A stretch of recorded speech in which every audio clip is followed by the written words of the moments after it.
परियों की दुखभरी कहानी। बहुत समय पहले एक सुंदर और रहस्यमयी जंगल था जहां परियों का एक अद्भुत साम्राज्य बसता था।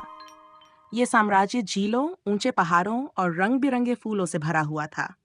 यहाँ की परियां खुशहाल थी। वे नाचती गाती थीं और अपनी जादुई शक्तियों से प्रकृति की रक्षा करती थीं। लेकिन इस सुखमय संसार पर अचानक एक काला साया मंडराने लगा। पास के राज्य का लालची राजा इस परिलोक की जादुई शक्तियों को अपने अधिकार में लेना चाहता था।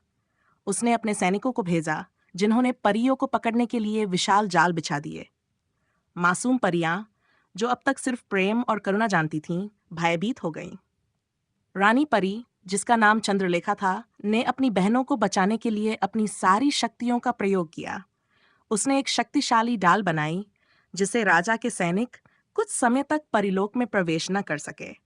लेकिन ये जादू हमेशा के लिए नहीं टिक सकता था। एक एक कर राजा के सैनिक परियों को पकड़कर ले जाने लगे।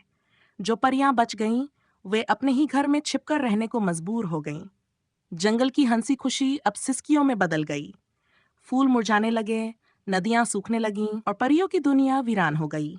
आखिरकार चंद्रलेखा ने एक कठोर निर्णय लिया।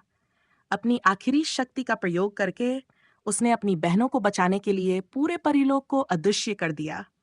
परियां तो बच गई, लेकिन अब वे फिर कभी इंसानों की दुनिया में नहीं आ सकीं।